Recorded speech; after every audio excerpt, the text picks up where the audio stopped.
Ladies and gentlemen, welcome to the ARCO Forum. The Institute of Politics is pleased tonight to be able to present Senator Alan Simpson, who the Shorenstein Center is going to be sponsoring here at the school next spring, and who was invited by our, one of our distinguished resident fellows, former Senator Weish Fowler from the state of Georgia. Weish served in the House of Representatives before he became a senator from Georgia, and has been very prominent on the national scene, especially in foreign policy matters, and has a study group on that subject here. And as one of his prime guests, he is invited to share with the rest of us Senator Alan Simpson, whom we're very pleased to have with us. Let me introduce Senator Weish Fowler to introduce Senator Simpson.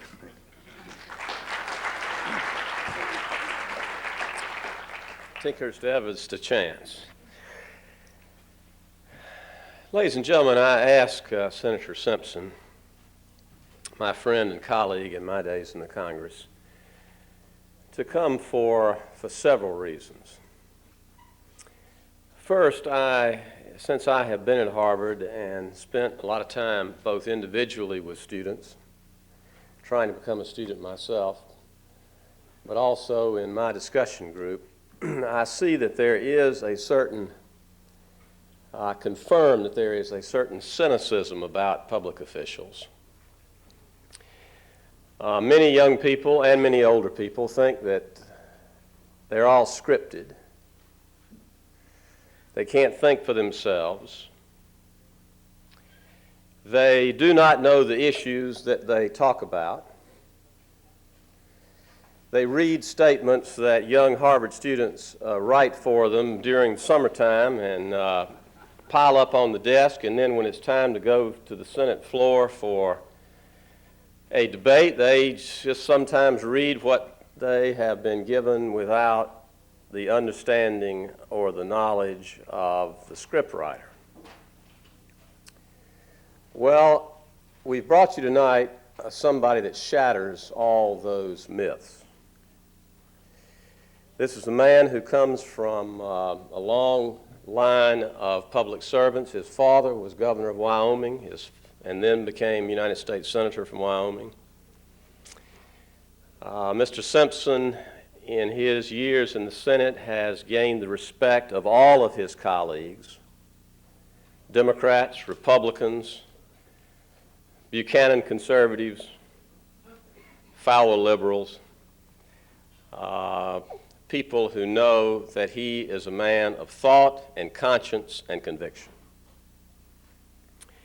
That he would come tonight, he's used to demonstrations and applauds that. That's the American way. But he is in the midst of a markup on yet another immigration bill, trying to affirm the principles of which our country was founded, but also make it a fair system for all citizens from wherever they came. That is the promise, and that is the essence of our republic. Very few people would drop what they were doing in the middle of a legislative markup and make a free trip up to Harvard on a Monday night. But we're glad you're here. We're extremely glad he's here. I know, speaking for the Harvard community, that you will hear him with great attention and respect, and then we will have at it during the question and answer period. After you hear his views, then he is very anxious to hear yours. United States Senator from Wyoming, Alan Simpson.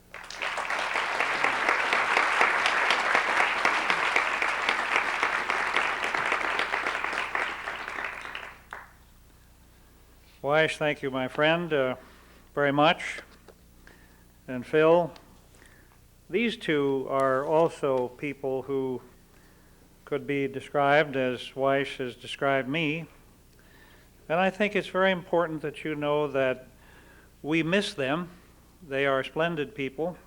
Both of them served for 18 years, I think. Phil, you did 20. Good Lord. Phil and I were on conference committees together. We were not of the same party, but we worked closely together on energy issues. Weish and I, a couple of sidekicks in the Senate. And we enjoyed each other very much as persons and have shared a great deal. It is a great pleasure to be here. It's not my first time at this forum, although they did say it'll be a cold day when they invite you back. And it is. And so that's good. And so we're going to talk a little about the American dream, and I'm going to pitch most of my remarks so we can get right into the action. I like that. Because those of you who have not dealt with the issue of immigration, or maybe just hear one side of it, you must know that there are many sides to it. You are about to hear and see, just as it was here when Father Ted Hesburgh and I were here years ago. I think we were in separate parts of the complex one evening. It was there where I came into this issue with Father Ted Hesburgh as a member of the Select Commission on Immigration and Refugee Policy. And the real purpose of what we were trying to do, and still trying to do, is to close the back door to illegal immigration so we can keep the front door open to meet our traditional heritage. That's what we're up to. So welcome to an issue which is filled with emotion, fear, guilt, and racism. It's a wonderful issue to mess around in. You just can't know the joy of it. And I've been in it for 17 years. I have been called everything, so feel free to express any particular thing you wish. The American dream sure has different meanings for different people. I suppose a supporter of the home mortgage interest deduction would speak of the American dream of owning a home. But I think that costs us how many $billion a year, but that's part of the American dream. It also goes to people who have a mortgage of $1 million. You can deduct the interest on a mortgage of $1 million. I don't think that was part of the American dream, but that's the way that works. For others, the American dream was having an opportunity to do as well or better in one's lifetime than one's parents. For immigrants, I assume that the American dream means the chance to come to America to experience the freedom and opportunities which a democracy with a seemingly limitless future seems to hold. And I suppose there will be some here that will want to quote the words of Emma Lazarus, and I say that's fine. I think that's the most moving thing on the base of the Statue of Liberty, but it doesn't say on it, send us everybody you've got, legally or illegally. And then if we can work through the emotion of, wait till I tell you about my grandparents, then let me just get that out of the way too, because my grandfather came here with his parents from Holland. They both died, and he at the age of 6 took to the streets to live and panhandle and get where he got. And he went to work for the railroad as a clerk. Finally got to messing around in the coal mines and finally ended up owning a coal mine in Cody, Wyoming. The other grandfather murdered a man in the street of Cody, Wyoming in 1923 and was called Broken Ass Bill. So I think we can maybe get that out of the way. Get that put away. I can tell you about Bill Simpson. He was quite a fellow. And then, of course, my wife's great-grandfather was known as Terrible Billy Rutledge. And so we have tried to blend that out of our children, and we think we've done a very commendable job of that. The dream is still possible. The numbers are still there. To encourage that, we are still a free and democratic society. And compared to most of the sending countries, the economic opportunity is much, much greater here. And our immigration admissions over the last 5 years have been as high as any time in our history. I hope you'll hear that. And the rate of admission today is nearly double the average annual rate of admissions over the last 50 years. There is no, quote, cut of any substance going in that sense. so we get it all out here on the table, voted for a 40% increase in legal immigration in 1990. I did that with Ted Kennedy. I voted for that, to the chagrin of many, or some. However, it is a curious and interesting footnote. Some have even, and this is where I get into these issues of emotion, fear, guilt, and racism, because that's where others go when facts fail. I always say, everybody's entitled to their own opinion, but nobody is entitled to their own facts. And that's a very important thing to remember, and you're learning that here in this fine place. Some have come to me and attributed the large number of illegal immigrants who joined in the LA riots after the Rodney King verdict to a failure of those immigrants to achieve the, quote, American dream, unquote.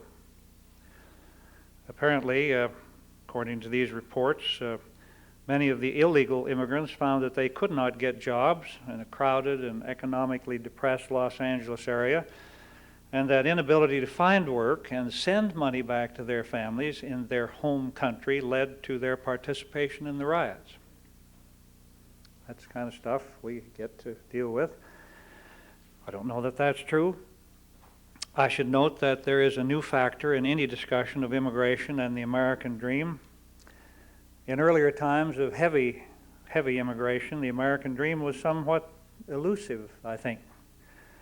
Because during certain periods of our history, immigrants returned to their homelands by the thousands when things went sour here. There were no support systems. There were no safety nets. There was no welfare. And they came and they left. Some observers have attributed our historically successful assimilation. And that is a word I intend to use. It is a word used by Barbara Jordan in the Jordan Commission report. Assimilation is not an evil word or a politically incorrect word. So we had these periods of large numbers of immigrants and then tough times, and then they went home because they couldn't exist here. And those were the, quote, breathing spaces of those years. That was when new immigration slowed, and as I say, they returned in times of economic downturn. Now, those breathing spaces allowed the country to absorb, and that's another word we want to use, absorption. It's not an evil word. To absorb the newcomers before the next large flow entered. And until 1965, large flows were followed by periods of low immigration. And today we no longer see that kind of outflow when economic conditions change. Because over the past 30 years, we have become a public support culture. Some refer to it as a, quote, welfare state. That is not my view. And during all economic recessions, we now have a safety net which has made a dramatic change in the former patterns of outmigration. Another difference today from the time of the earlier heavy immigration is that the largest contingent of immigrants comes from Asia, and the next largest cohort is from Latin America. About 85% of our current immigrants come from these two regions. Further, today it is necessary to have a relative here in the United States or a job offer in the United States before one can immigrate. And you cannot come here under legal immigration if you become a, quote, public charge, unquote. That has been on the books since 1882. 1882, not 1982. Now, about only 10% of the nearly 1 million persons who immigrate into the United States each year are subject to any kind of labor market screening. The other 90% come because of a family connection or as refugees. That's a smaller figure, about 10% as refugees. So I would hunch that maybe this particular topic was chosen because of legislation presently being considered in Congress. I have a comprehensive immigration reform bill which the Judiciary Committee is now considering, and Congressman Lamar Smith has a comprehensive bill which the House will debate on the floor next week. Both bills call for an adjustment in immigration numbers. Mine would reduce immigration by about 20% per year, not 43% per year, as some would bandy. 20% per year, a breathing space for 5 years. And Lamar Smith's bill would reduce it even less. The reduction for 5 years that I propose would bring the number back to about where it was in 1990. And please remember, if you will, 540,000 immigrants per year, the number that I propose, plus refugee and asylees, is from 40 to 50% higher than our average annual admissions over the past 50 years. So neither the Senate bill nor the House bill being considered would, through a reduction in numbers, make the American dream impossible. But just let me visit a bit with you about these immigration proposals. I sought 5 things as I drafted the reform bill. I wanted to reduce legal immigration 20 to 25%, we've settled on 20, for a period of 5 years to provide this breathing space. And if you can't hear the next one, then get going in the discussion period. I want to reform the family preference system to reduce chain migration, which has resulted in backlogs of 4.5 million human beings waiting. Some of you know exactly what I'm talking about, waiting for as long as 18 years for their visas to be issued. And 1.1 million of these persons are spouses and minor children of permanent residents of the United States. Now, if we want to talk about family unity and family reunification, I think, it is my view, that we should talk about reunifying 1.1 million spouses and minor children at the expense of uncles, aunts, nieces, and nephews. Now that's where that issue is. You can't escape it. You either do it this way or you don't do it this way, or you extend the numbers and make them ever more. If you really believe in family reunification, and we'll hear that tonight, then I do too, but I believe in reunification of what we call the nuclear family first, and that is spouses and minor children. So we can start there. 3, I wanted to improve the system for verifying the eligibility of aliens to work and to receive public assistance in the United States, because the current system is so vulnerable to fraud that it is practically useless. And I wanted to ensure that foreign workers coming to the United States were not adversely affecting U.S. workers, and wanted to reduce the use of public welfare by our immigrants who are admitted on the original condition that they will not at any time become a, quote, public charge. So the bill addresses those principles by providing those things I've discussed, and restricts the family preferences to the family that lives together, actually lives together.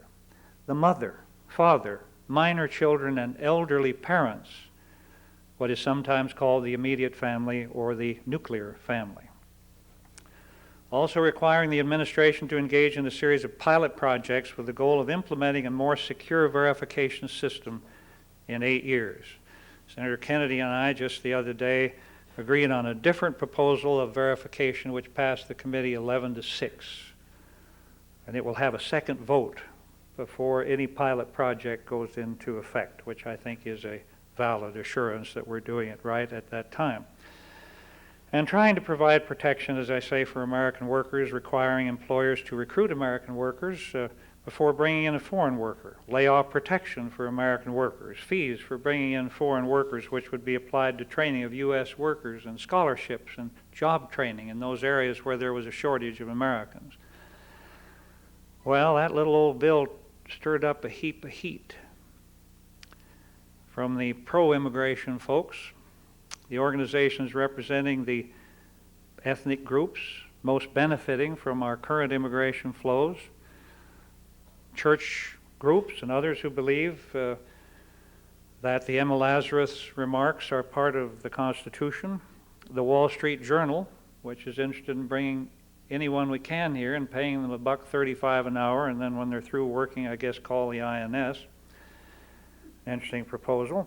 And the groups on the far right that seem to think an open border is just the ticket for us here in America, the way to make this country great.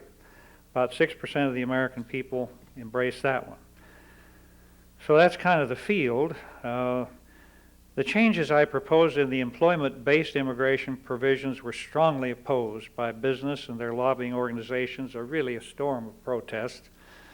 They organized coalitions in Washington allying themselves with other groups that traditionally oppose any changes whatsoever other than increases in our immigration laws. And the coalitions are attempting to stop the reform legislation by splitting the bill in order that only the provisions relating to illegal immigration, which is anti-smuggling, more remote on the border surveillance equipment, border patrol, detention facilities, increased penalties, and on, will be considered, and all of that will pass like a snap, the things I've just described to you. Pretty heavy. They claim that the legal immigration changes should be considered separately and later when there would be, quote, more time to consider such serious subjects. We've only been looking at it for 17 years. It is quite clear that such an intent is to kill the legal immigration reforms, and Congressman Smith and I have tried to and have resisted mightily the efforts to divide the legislation. We have the ACLU now on the left and the conservative libertarians on the right claiming that any improvement in the verification system will lead us down a slippery slope to a national ID card, which would presumably end all privacy rights and personal liberty as we now know it today. And as people demagogue that issue, talking about tattoos and microchips embedded under the skin and other such tripe, our country is being flooded with high-quality, fraudulent identification documents which not only get illegal aliens jobs and public assistance, but also the ability to vote and who knows what else.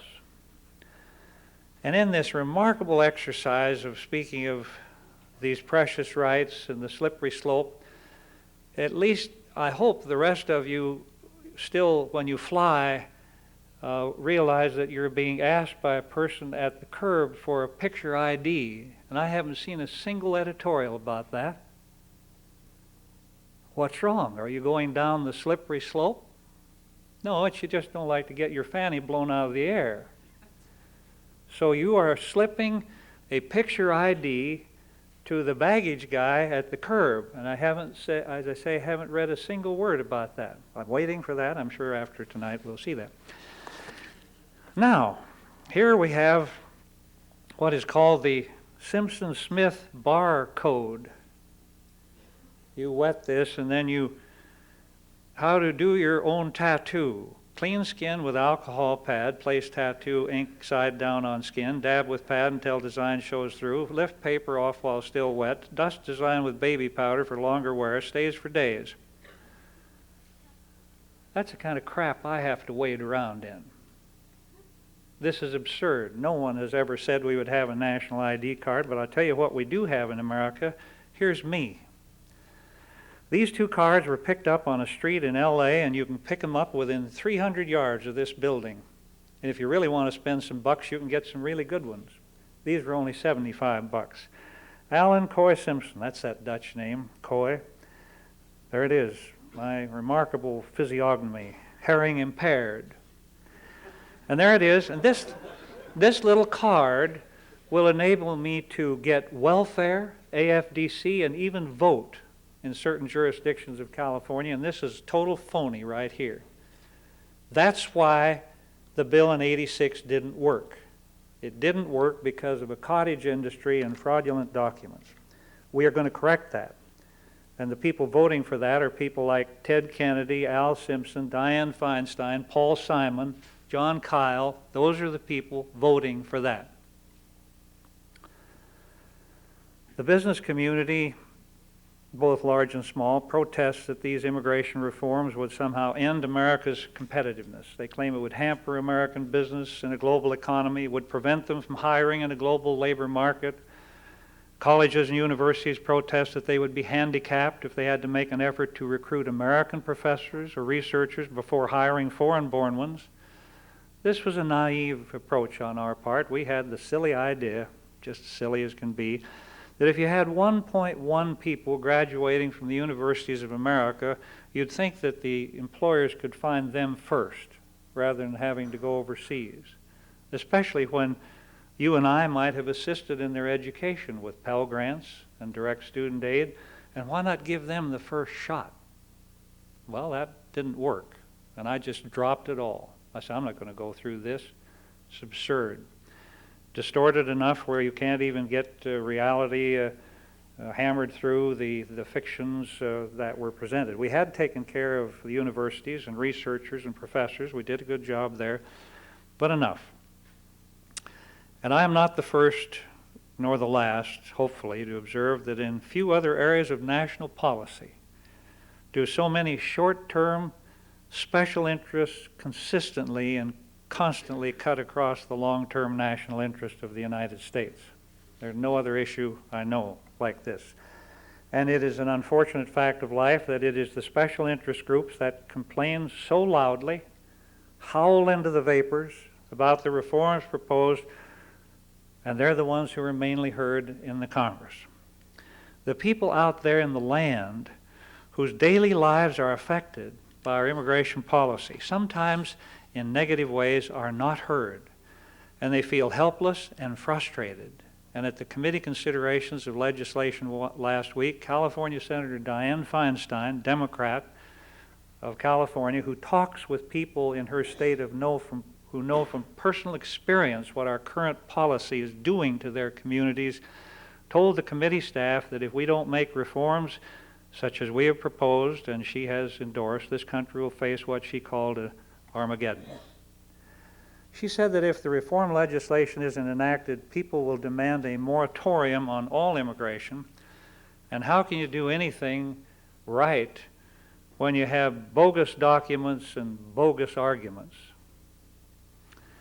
And another senator on the committee from a border state, Senator John Kyle of Arizona, a strong proponent of these reforms, he pointed out last week that even the immigrants themselves favor a more secure verification system to help deter illegal immigration. He held up a USA Today poll of the summer of '95, which says American permanent resident aliens want ID.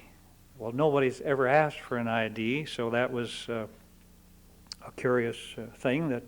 And these are second and third generation American Hispanics who believe that they are losing their opportunity to work, their opportunity to take their parents and children into the welfare system and not see it dried up by people who have given a phony card, or by people in Orange County, California, where 55 to 60% of the live births in Orange County are to illegal undocumented women who then give birth to a U.S. citizen who 21 years later will apply for each one of those people. Ladies and gentlemen, that's how this works. And chain migration, so you don't miss what it is, means that one U.S. citizen through chain migration under the present preference system can bring in 30, 40, 50, 60, 70, and 80 persons on that single U.S. citizenship, and all on the basis that it is part of the nuclear family. That's it. That's what chain migration is. And so to get to the action here, I believe the American dream is quite possible, or I wouldn't be doing this stuff. I'm not a xenophobe. I'm not a bigot. I'm not a racist. I grew up in a place called Cody, Wyoming, and 13 miles down the road was a place called the Japanese War Relocation Center. And they had American citizens behind wire when I was 12 years old. That's where I met Norm Mineta, congressman from California, and formed a lifelong bond of friendship.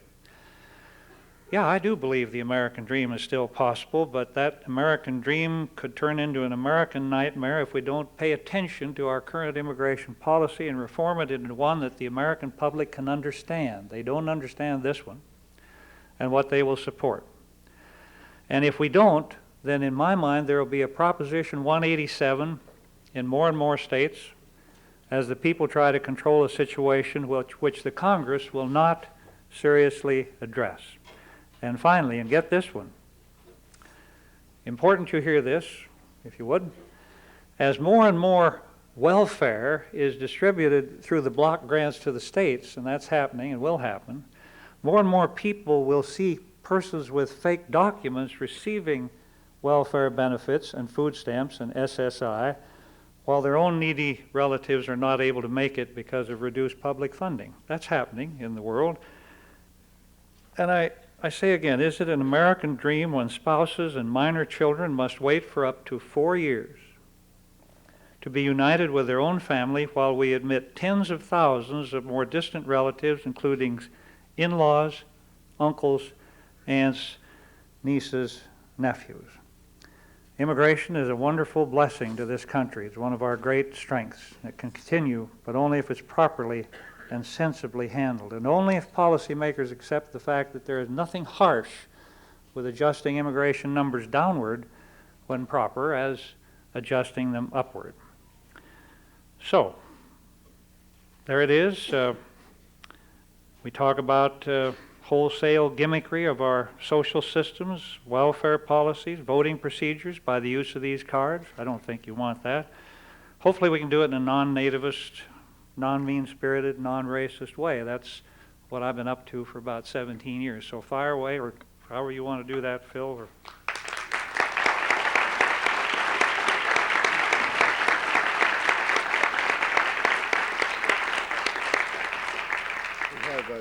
we have 2 open microphones, and if you'll please identify yourself for the audience. And we have a number of people at our microphones, so if you'll try to keep your questions short, we can make sure everybody gets to participate. Good evening, Senator. My name is Michael O'Mary. I'm a freshman here at Harvard College. My question to you is, you stated that you wanted a temporary reduction to 20% over a 5-year period.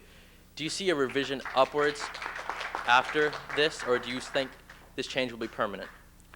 no, I hope that it will just be temporary. That was the purpose of it, and I called it a breathing space and said, we just want to look at it for 5 years and then back up, or with a vote then of the Congress as to where to take it from there.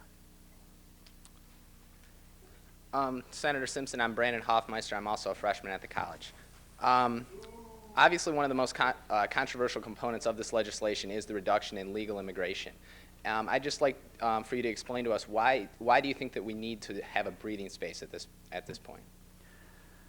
I think it comes to me from just looking at Proposition 187. You can talk about this stuff all you want to and say that it shouldn't be done and so on, but here was a proposition which I had a great deal of difficulty with. I would not have voted for it in that form because of what it did to disallow education of 6th graders and 5th graders. What was it we were supposed to do with them? So you have to realize that if there's one consistency through the last 17 years of working with the commission, and then the chairman, and Ted was chairman, and I've been chairman, there's a 70% of the American people saying do something about legal and illegal immigration. And if you don't at the congressional level, they will then go to Proposition 187s in various states. That's my view. And I don't think that's good for America because this is a federal issue. And that's why we're seeking the breathing space. And another one is to clear up the backlog. How are we supposed to be as generous as you all want us to do when we have 1.1 million spouses and minor children who are not united? And if you think we're just going to add that to it and the American people are going to swallow that, I got to go to the floor with this bill. And when I get to the floor, there are 20 people out there who want to remove and take legal immigration down to 300,000. Yes. Senator Simpson, my name is Sewell Chan. I'm a sophomore at Harvard College. With all due respect, I don't feel you've given much concrete evidence that legal immigration has an economic reason to be curtailed. You just mentioned that there's popular pressure that it be reduced, but I don't see that as a good enough reason. I have 2 facts for you. The Urban Institute finds that legal immigrants pay $25 billion a year more in taxes than they receive in services. And the fact is that non-refugee immigrant U.S. citizens, 95% of them never receive welfare. Given this is true, I don't see what distinguishes the current wave of immigration from past waves. Is the only difference because the race has changed? Because of what?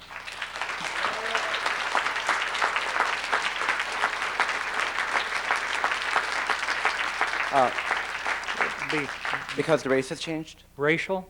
Because the race has changed. Well, that's exactly what I said would be played, and this is the way it works. I'd Wait appre- just a second, if I may, Yes, please. sir.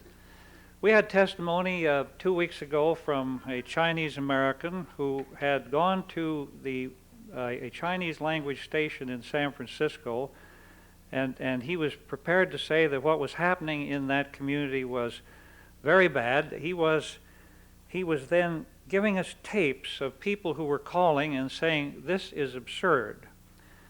And he was trying to put it, or at least part of the testimony was trying to put it on a racist basis, which I try to run people off in my committee, because they were saying that the Chinese in China are advertising in their papers in Chinese how to bring your relatives to the United States and put them on SSI.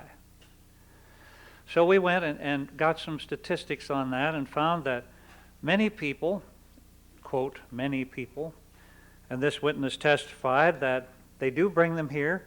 These are people who have contributed nothing to the Social Security system, nothing to the Medicare system, and they are then, after a requisite period of time, placed on SSI. And SSI has gone, that's Social Security Supplemental Income, has risen 700% in that area in the last 2 years. These are the things that are out here. If everything you do in America gets somehow a touch of racism, we won't ever get very far. I don't know of any racism that I have been involved in. I watched the Chinese student issue and we protected them, and many of them said, this is absurd. We weren't fleeing anything, and they're here and they will remain here. So if you want to play the race card, play it somewhere else. Senator, the rise in supplemental security income, are you talking about legal or illegal immigrants? Do you have a single iota of evidence that economically legal immigrants take more from America than they give back? Well, I would share. If you're referring me to the paper by so-and-so, I will refer you to the paper of Donald Huddle of Houston, who says that illegal immigrants rip holes in the system, take back tons more than they ever put in, and that's, anytime you want to find whatever you find, but What about legal, law-abiding, tax-paying citizens who filed their papers and came here? That's fine. What are we saying about them? But Well, you're proposing to curtail their immigration here by 20%, but you don't seem to have any economic evidence that legal immigrants take out more than they give back. I believe I tried to suggest that we are lowering it so that we have a breathing space so that we don't have Proposition 187s. That is my purpose. There is no other purpose. I don't ever say that immigrants take jobs. I think they're a great part of our country. But I do know this, that the job magnet is what brings them here, and a precious green card gives them the ability to work here. So I can only tell you that SSI, and there's another one you want to remember, we're trying to require that people who come here must work for 10 quarters. And we're being told that that is an evil, ugly thing. Well, if it's good enough for those of us who are already here, why is it not good enough for those who are coming? Why should they be allowed to come here and stay here for a limited period of time without working 40 quarters, which is 10 years, and then draw upon those systems? That's the American way. It's called, if it's good enough for us, it's good enough for the people we choose to let in here. It is not a right to come to the United States. It is something that this country has always tried to determine who is it that fits here within our United States. That's not racist, and that's Woodrow Wilson saying that, and FDR, and I can share those things, and you and I'll get together when I get back here, and I'll read you the essays, and you'll say, who was the racist cat that said this? And I'll say, you wouldn't believe it, and I'll show you who it is. and there are some of them that are repugnant. And they were 50 years ago or 100 years ago when we really had racism. Thank you. At least in the Chinese exclusion bills, that's what I'm speaking of. Couldn't have been anything more racist than that, and we had those on the books. Senator, I honestly don't see how your current restrictions are any different. Well, that's your opinion. Yes, right here. Senator, I don't agree with all that you're saying. My name is Mary McMahon. I'm the one so often quoted and read from. I will be here at the Kennedy School in September. I'm delighted that you're here. I don't agree with all that you do, but I'm glad that you are where you are. I think fiscal responsibility seems to be not an easy road to go, and that seems to be where you're at. The concern I have is that I was checking your bill agenda over the weekend on the internet, and I noted that the bill for protection of professional Americans and the built-in protection in terms of education of Americans or seeking after American professionals before you would bring in foreign professionals was taken away. I mean, you decided not to put it through, and I was very concerned about that. I've been working in the nursing profession for many years, and I think they're one of the hardest hit professions in terms of foreign professionals coming in. I can think of one example, a strike in Albany, New York, with the nurses were all put out of their jobs by Canadian nurses being brought in. So I think that I'm really concerned that that bill of yours, or that part of the bill, was deleted. I understand, and Is it possible that it will be put back in or in some other form? well, I made the comment that I'm sure that others will try to do that, and then it was immediately ascribed that I would be the one trying to do that. In other words, that I'd removed it in the committee process and then was going to run to the floor and put it back on. Increments of it will be put in amendments by Ted Kennedy, Paul Simon, others. There will be serious attempts to replace some of that, but for me, I just got tired of dealing with the business community because of the fact that there were only 8,000 to 15,000 numbers. And the phoniest part of it all was to hear them saying that we had cut that great allocation from 140,000 to 90 in a savage attack when they were only using 93. And it's like, you know, that stuff they shoot out of torpedo tubes, tinfoil and all that stuff, you can't get past it. Senator, when do you expect them to put this on the agenda? I have no idea, but this bill will be in a free flow for another several weeks, and will go to the floor of the Senate April 15th, 16th, and 17th. I've been following it. Thank you so much. Thank you very much. Yes, ma'am. Hi, Senator. My name is Avery Gardner. I'm a junior at the college, and I chair the Institute's Student Advisory Committee. And I want to shift the focus back a little bit to the issue of the nuclear family reunification. You've given us a lot of the arguments in support of that part of your bill. And I'm wondering if you can tell us what you think the major principal argument is that your opponents to that section of the nuclear family reunification clause of the bill is, and what you think of that major argument, if you would, please. Well, I'm sure that the argument in opposition will be that this is a savage attack on the family, against our historical heritage of family. And I would suppose that there will be a view that to many, the uncles and aunts and nieces and nephews are very much in some ethnic societies part of the, quote, nuclear family, and we'll have that placed before us. I assume that will be the essence of the debate, and each time I'll be coming back to the issue of reuniting spouses and minor children instead of uncles and aunts and nieces and nephews. And then if that's not carried, I don't go off in the corner and quit or anything else. We just move forward. Thank you. Thank you very much. Senator Simpson, I'm Dimitri Kupanis. I'm the president of the Concord Coalition Citizens Council in Washington and also an MPP graduate in 1994. A little off the topic that we've been addressing, but another important issue that recently you've been heavily involved in is I believe that you've proposed in Social Security to raise the retirement age, to accelerate the raising of the retirement age, to means test the program, and and also to adjust the COLAs, all of which are very important so that people in their 20s and 30s, like me and most of the people in this room, will have Social Security when we retire. I wonder if you could comment on that and the motivations that got you involved in that issue as well. Well, I do all these strange things out of perversity. And the Social Security system, I just can't believe what's happening. We've left it off the table. Social Security is off the table. No Republican or Democrat is supposed to touch it, and it's $360 billion a year. And a COLA goes out to people regardless of their net worth or their income.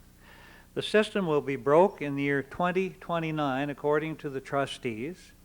Medicare will go broke in the year 2001, broke.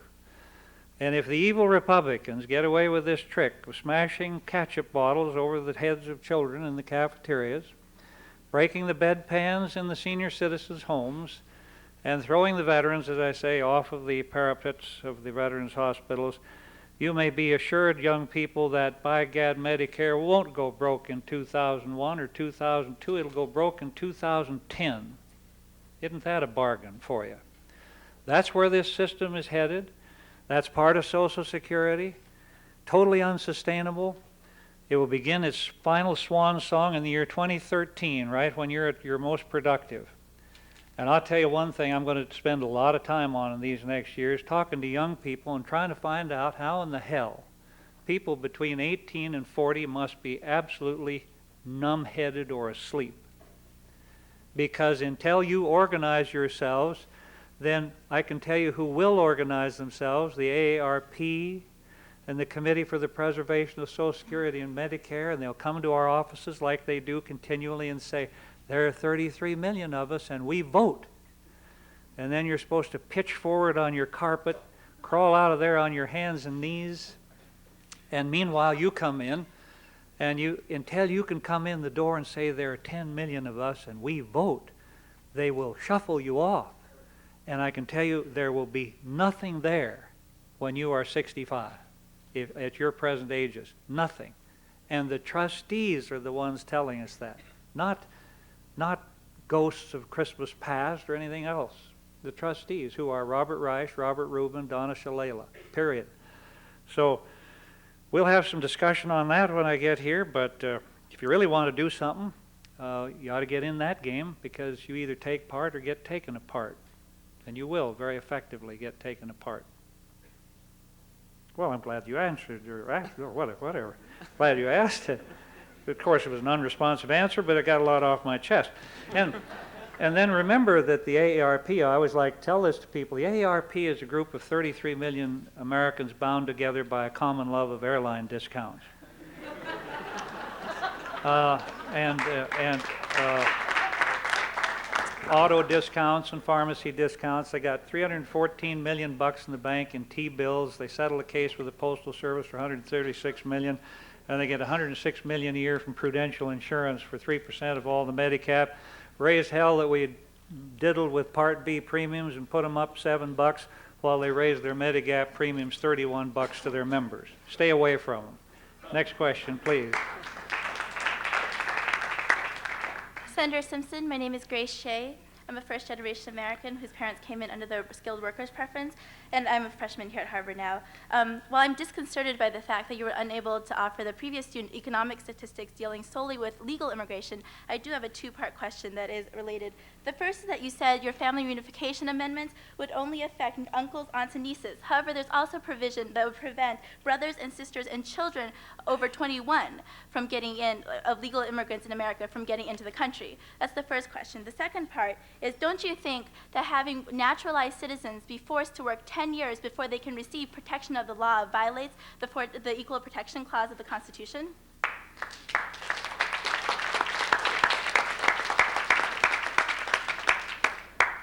The preference system and the uncles and aunts, nieces and nephews was a recommendation from the Barbara Jordan Commission.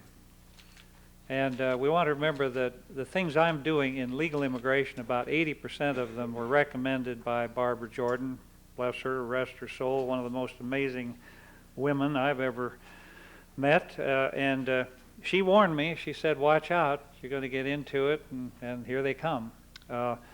She's the one that rose at a committee hearing and said in her voice, which if you've ever heard her voice, you would not forget her voice, who said, I'm tired of the phrase African American, Asian American, Irish American, we are Americans.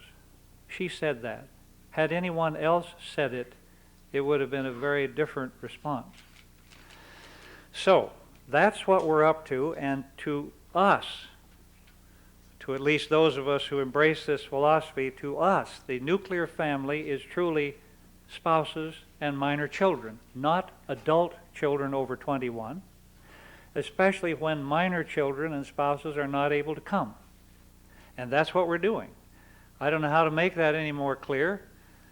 If the continual theme is that we're doing something evil with family reunification, then remember what I'm trying to do is to clean up a backlog of people who have been waiting 4 years just to be with spouse and minor children, and 18 years to be with their other relatives, brothers, sisters, and try to clear that backlog. It's 4.4 million people.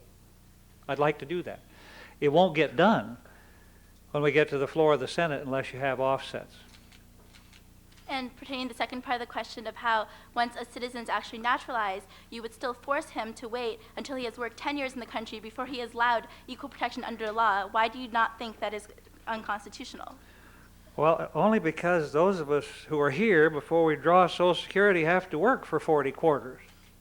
You don't think, just the fact that, for example, say a woman comes over here, is naturalized citizen, lives in this country for, say, 60 years and is a housewife, but then when she is about 70 years old, has lived in this country, is assimilated, and has lived here for 50 years, then loses her family and must receive medical benefits, but cannot do so because she hasn't had a professional job for 10 years.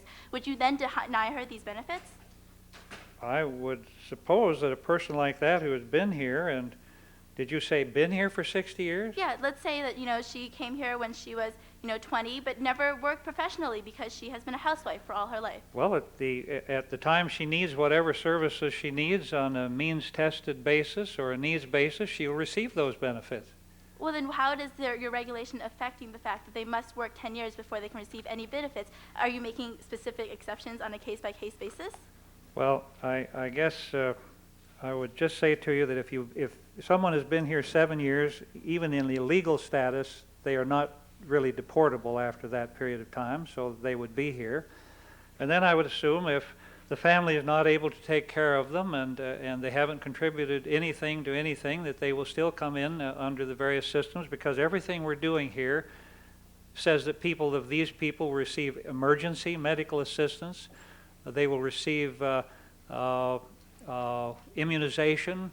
There are several things that all of these people, even here in a totally illegal status, will receive. That's under the bill. But this provision regards legal immigration as well. Yeah, I'm just saying that, as I say, maybe not answering it correctly, but if you're coming here and you work and you have a green card or a permanent resident alien, or you're here and you're able-bodied, you're going to work the same amount of quarters that those of us are here work, if you can work. Yes.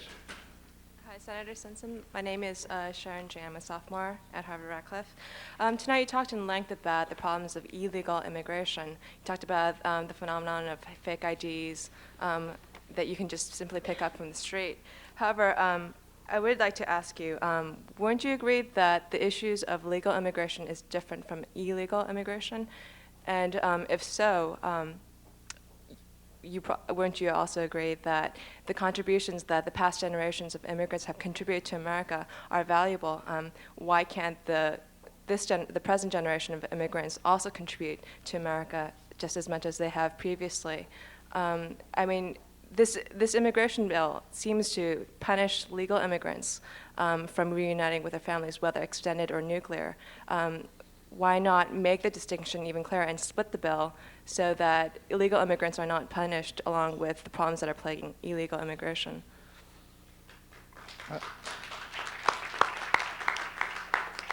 I must say it is very difficult for me to understand how we, quote, punish legal immigrants when we bring in more legal immigrants than all the rest of the countries on earth combined. So I cannot ascribe to the term punish. That is not an appropriate term. We are the most generous country on earth. All other countries are closing their doors to legal and illegal. The Australians, Canadians, the Brits, all of these things. So to say that we are trying to punish legal immigrants, I don't think is a fair appraisal of the bill because of those statistics. Past contributions, just what I said earlier, all of us have come here as we're a nation of immigrants. We can all tell those stories, and it's a wonderful thing.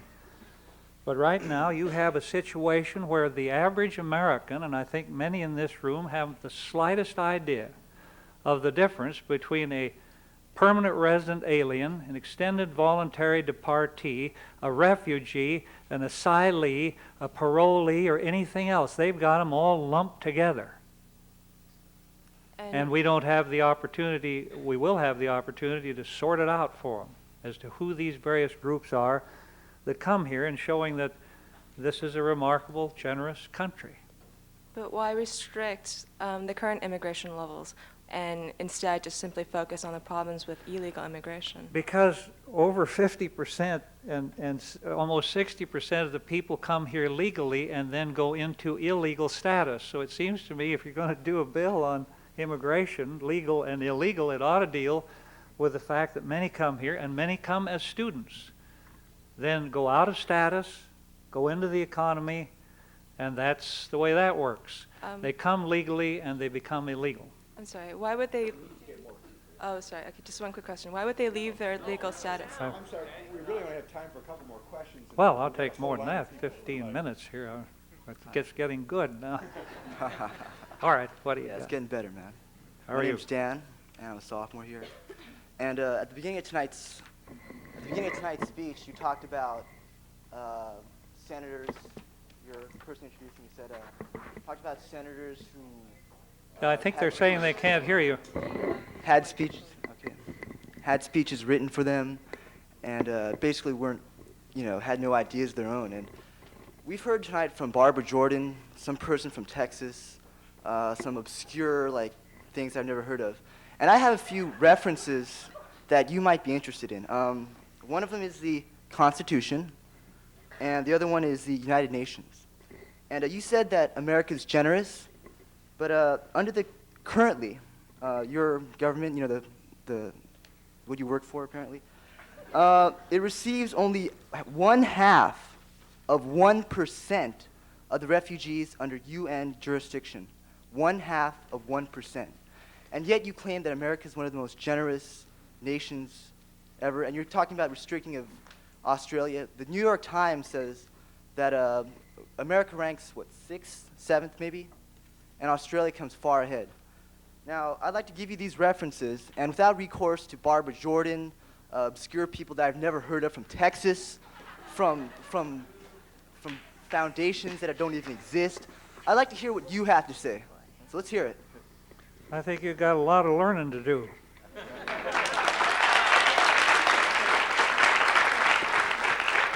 And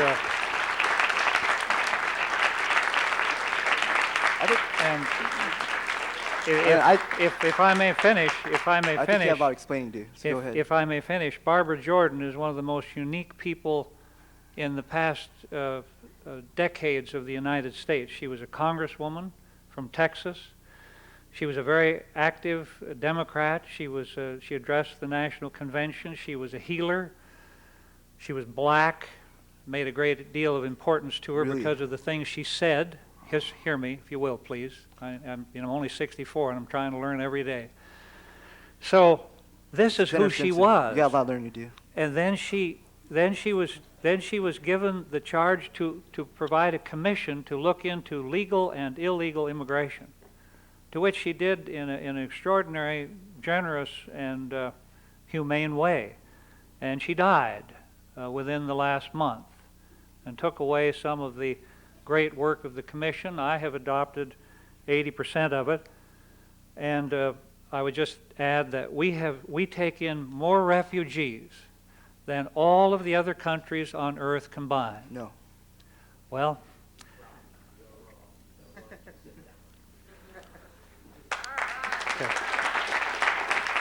Hi, Senator Simpson. My name is Laura Kang. I'm a freshman in the undergraduate school. And I guess I was dissatisfied with your answer to a previous question, and I'd like to maybe ask it another way. Previous question noted that 95% of non-refugee working age immigrants never use welfare, and the current proposal suggests that U.S. citizens should work for 10 years before qualifying for benefits. Now, they mentioned that this people had questioned your ideas on the constitutionality of this proposal. Now, I know that during your talk you clarified the fact that during the late 1800s, since the late 1800s, there's been a stipulation in the immigration laws restricting immigrants from becoming public charges. However, don't you believe that with this proposal, you're in effect creating a second-class citizenship in the sense that immigrant citizens will perpetually have a sort of citizen on probation status, or so to say, basically, keeping them under the stipulation that, as long as you stay off of welfare or things like that, like how can you follow their, let's see, how can you, how can a person know 10 years down the line or so whether they're going to be on welfare or not? I don't understand this second class. Well, if you're coming here as a legal refugee, it means that your relative has petitioned for you. And when they petition for you, they give an affidavit of support that you will not become a public charge. And we're saying, for the first time, we're going to enforce that. Because it is not appropriate for people to bring the relatives here and then let them become a public charge, ignore their responsibility to them, and that will pass big. That will pass big, and it will become a very clear thing.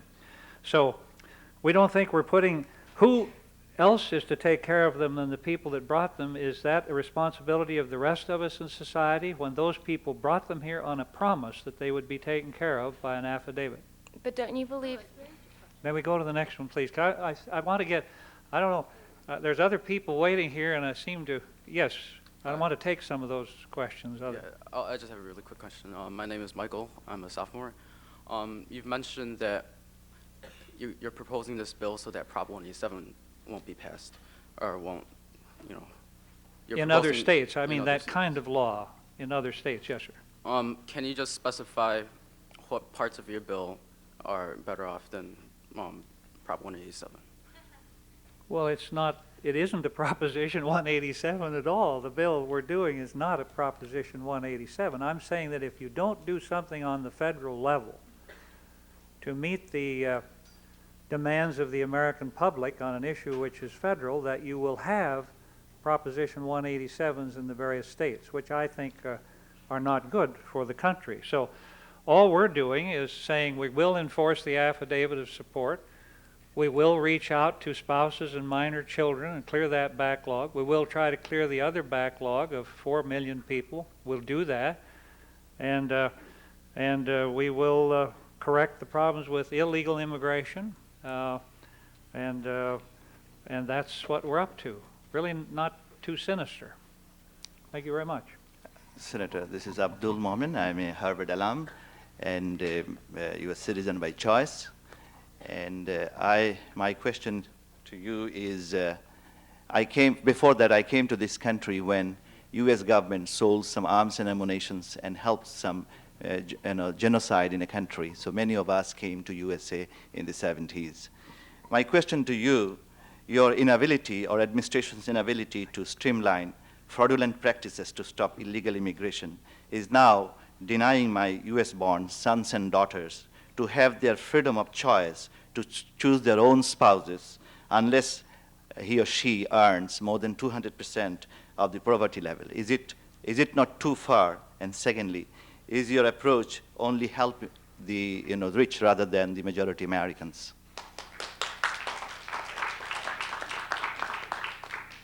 we are not interested in, I think, any rich versus poor issue.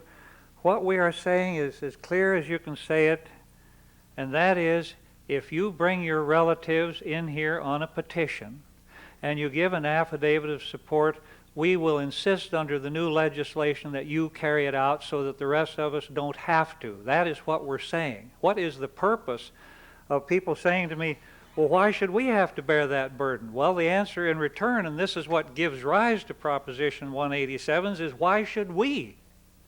And that's where we are. US born. His choice is being limited.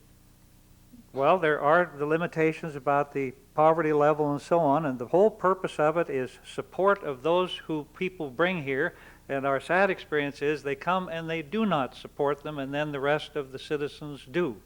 And we're going to break that particular aspect of our present law. Yes? My name is Eric Weinstein. I'm a postdoctoral fellow in mathematics at MIT. About a month ago, I came down to Washington, and I actually met you in a hallway. And you asked me a pointed question, which is, what's wrong with your generation? Are you all comatose or something? Did say that. I do remember you now, yes. The pleasure was mine. Yes. But in Not all that you were seriousness, comatose. I came down to Washington because my grandfather said you were the only Republican he would have ever voted for, and he said you were a man of great courage and conviction. In my field, which is science, since between 1976 and 1993, there's been a 1,300% increase in permanent visas granted to post-secondary teachers, which is our technical term. And largely, this is a result of the fact that Joshua Eilberg, before he was indicted in 1976, slipped a parentheses into the U.S. Immigration Code, which makes American citizens technically unavailable for work as university teachers unless they can prove that they are as or more qualified than an immigrant considered for the position. In 1990, near fraudulent studies from the National Academy of Sciences, National Science Foundation, etc., caused a panic that there would be a high-tech labor shortage, resulting in a 54,000 to 140,000 increase in the employment-based provisions. Now, I just read at the American Association of Universities website that you had dropped your support of my field. Now, my generation is far from comatose. We've tried to give you the best factual, the most responsible, the least xenophobic support we can. I myself am a recovering economic migrant, having spent 2 years in Israel, not being able to get a job with a PhD from Harvard, and now at MIT on an NSF postdoctoral fellowship. Most likely in a year or two I will again be unemployed. We're talking about rates of unemployment probably approaching 30% according to recent figures from the American Mathematical Society. What I'm asking you, sir, is there any way that we can support you, that you will champion our cause for simple, fair labor practices and not favoring cheaper immigration and supporting the domestic product, which has served our country, I think, reasonably well since World War II?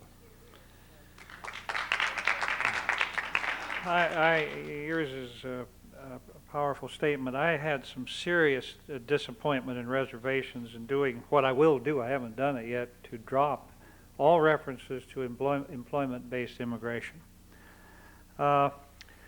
It's because of, I sat with 60 of them in a room, and I said, and they told me their problems, that they will go out of business unless they hire foreign workers, that the researchers and professors, and it's quite a tale. I don't know that I really believe it all because of the fine education being given to people in this country. But nevertheless, so I turned to them, I said, okay, if I were to drop all of this, would you people then get off of this kick that you want to split the bill? And ladies and gentlemen, anyone that wants to split this bill is anxious to kill the bill. There is no other purpose of splitting it.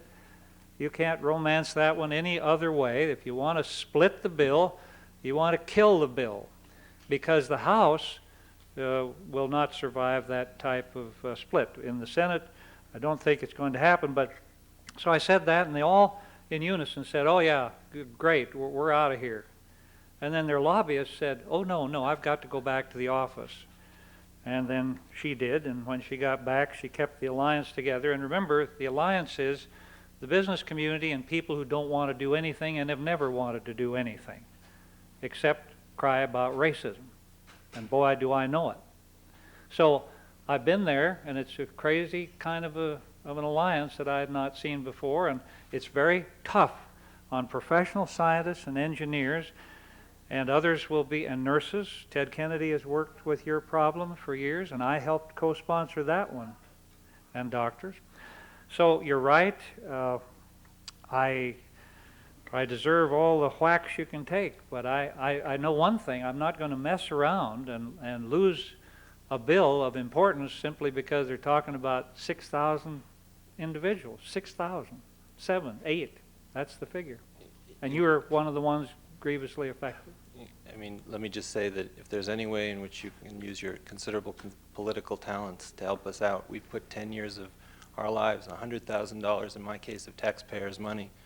You could not do better than the people you're throwing out of work right now, and it's really only for cheap labor. We can afford all the truly outstanding professors that we can get from overseas, but you know, when I was told not to come down to Washington to visit you by a professor in my department who said, "What are you going to do, screw up our source of cheap labor?"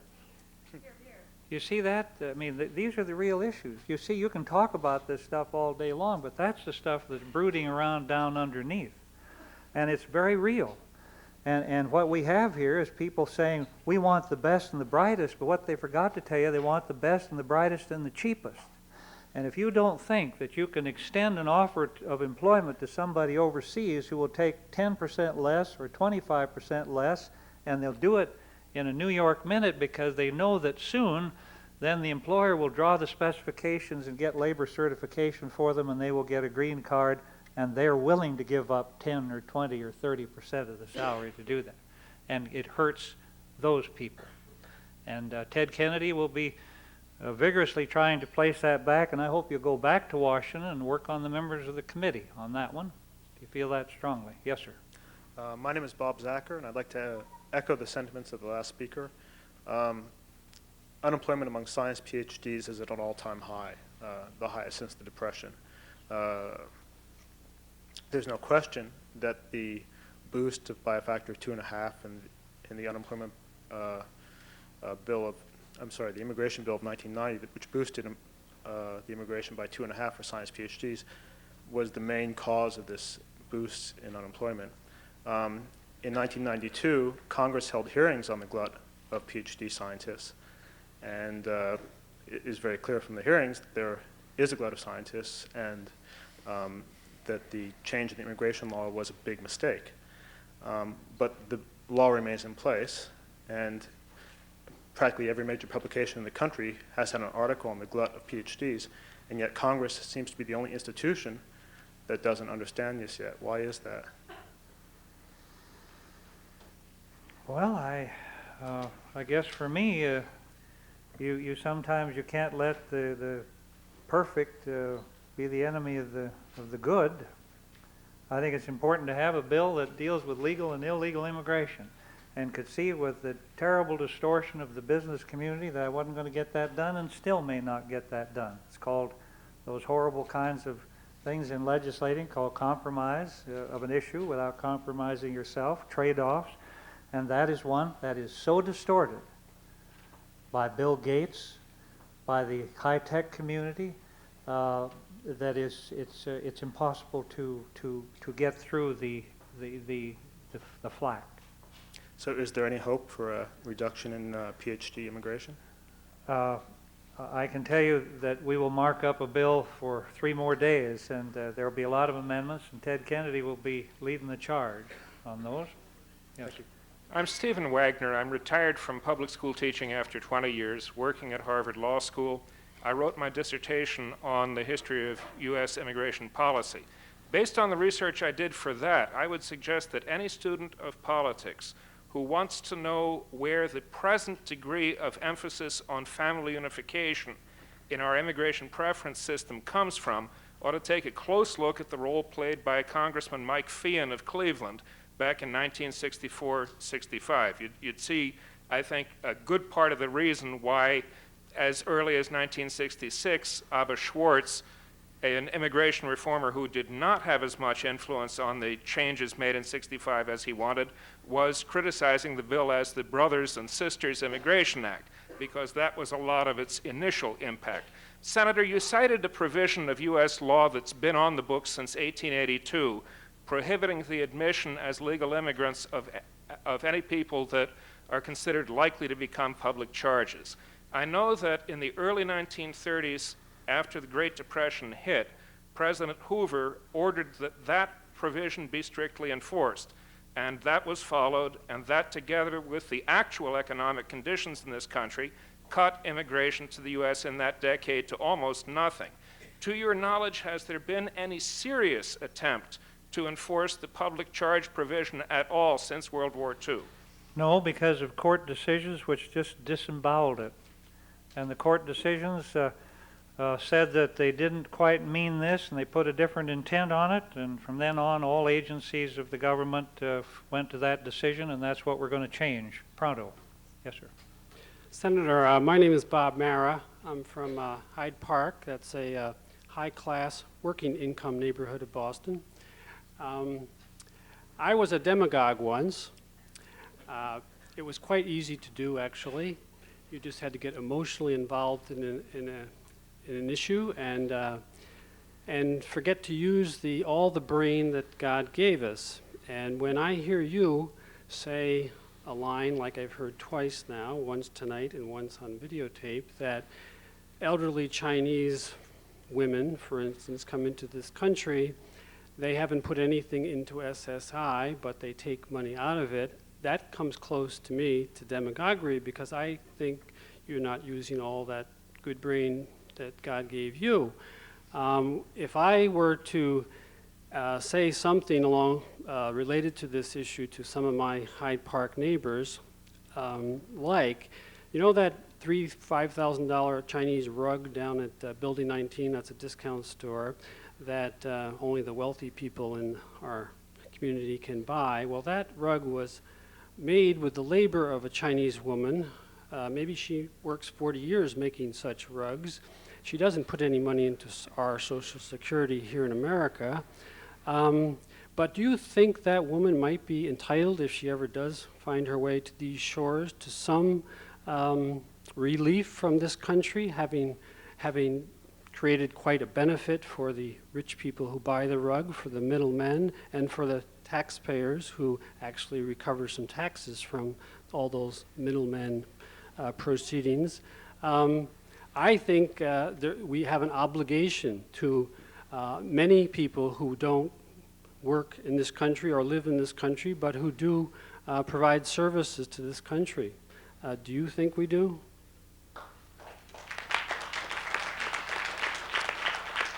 Yes, of course I surely do. And let me, I guess I didn't clarify that a witness before the committee testified. This person was a Chinese-speaking citizen who was talking about a Chinese language radio program, and he thought when he went on it, as he was going to describe what we ought to do by saying that you had to be here a certain length of time, and you couldn't bring elderly parents to the United States and then simply put them on SSI.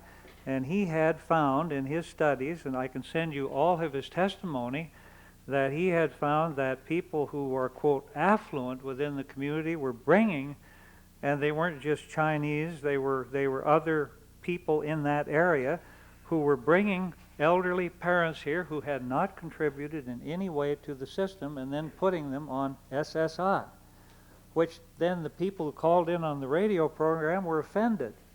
And they were all Chinese-speaking Americans, and they said, this is nuts, which surprised him because he thought they would be whacking around on him when he made the statement.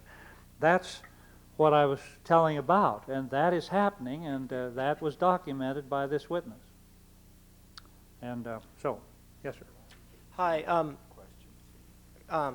My name is Yumio Sanayoshi. I'm a first-year PhD student in the economics department.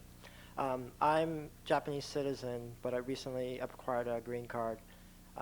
And by choice. I really like this country. I just signed up for the selective service system. I want to, fight for this country, everything. But I was very bothered by but just going through the INS green card acquiring system in the last 2 years, I was just bothered by the fact that one of the main reasons you seem to give for ditching the the outside relatives' preferences was that there was a huge backlog of immediate families. I was very struck while I was going through the INS system how inefficient they were, how very government bureaucratic, as anyone would ever say. Now, isn't there an easier solution of hiring more INS workers if that truly is the problem of a backlog? Or isn't it, it seems more that, as you might probably well know, the lottery system where they bring in 50,000 people from the mostly white countries and Japan, just because, whatever, but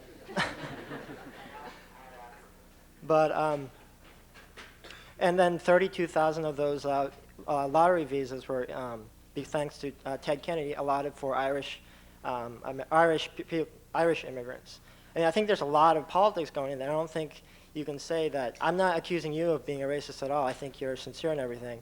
But I think there are a lot of people involved in the system who are and who have their own agendas. And are you really prepared to kind of, if this bill passes, are you prepared to see what the consequences are going to be? I mean, do you really think that this will truly be a 5-year waiting period, or is it going to be a 5-year, then a 10-year, then a 15-year with harsher restrictions now that once, one bill has passed? And I just don't know are you prepared to be kind of the first person to have initiated this process? Because, as you said, a lot of Americans are angry, and who are they going to blame? The people who can't vote, the immigrants. And I just want to know how you felt about that. Well, as I said, I was the person who joined with Ted Kennedy to put a 40% increase in 1990, so I don't think I need that test on being restrictive in that sense.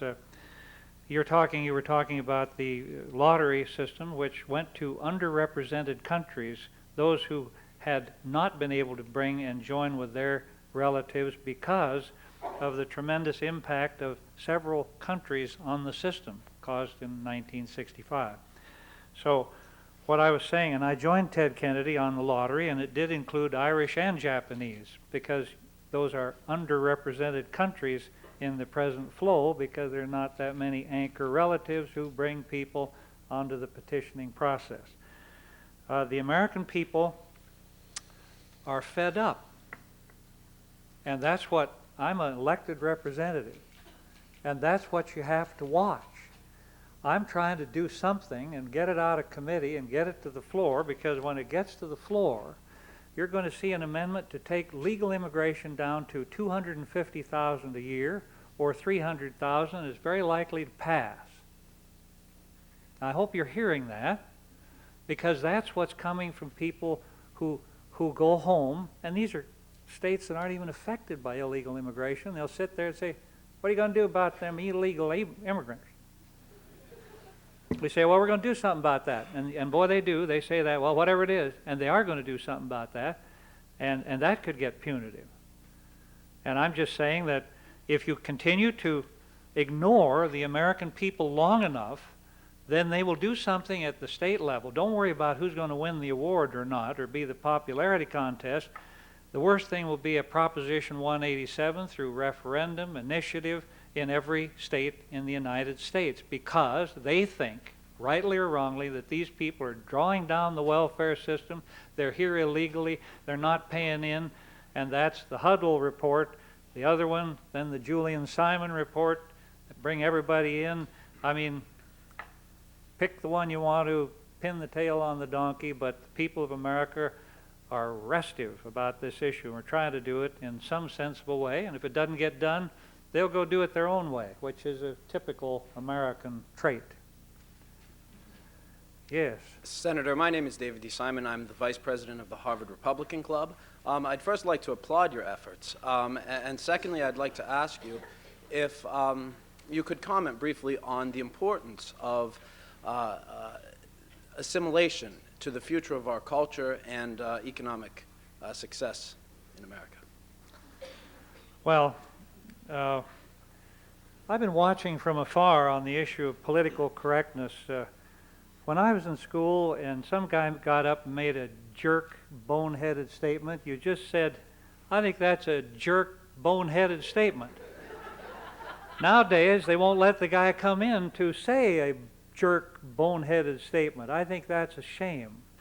And you can go too far in those issues of political correctness. Now, assimilation and absorption are not politically charged words. I wish you could read the words of Barbara Jordan as she discusses assimilation.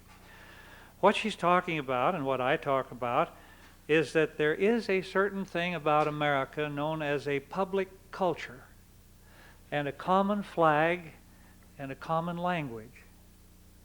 That is America. That is what it has always been. It does not mean when we say that you should embrace that, and you do when you're naturalized, you're raising your right hand and saying those things.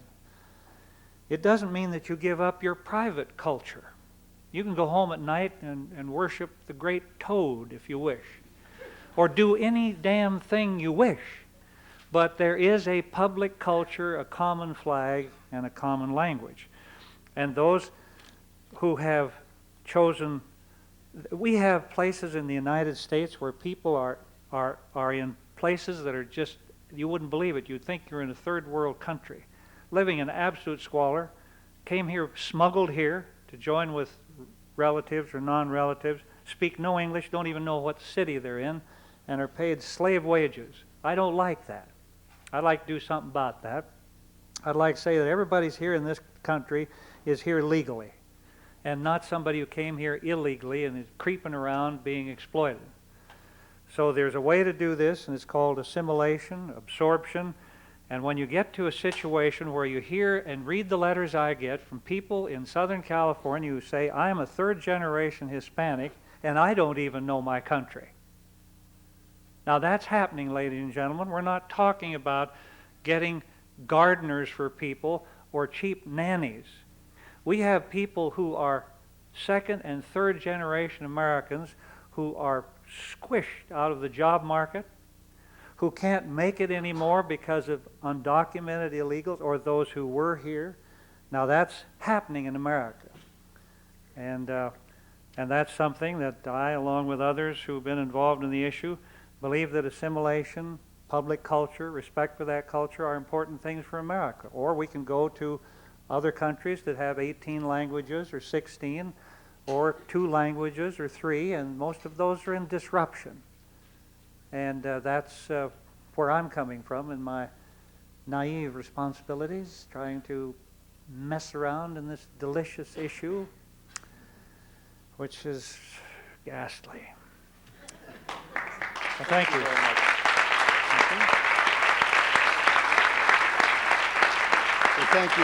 Thank you very much, Senator. Senator Simpson asked that we extend the time by about 20 minutes so that more students would have an opportunity to ask questions. We appreciate that. Thank you very much.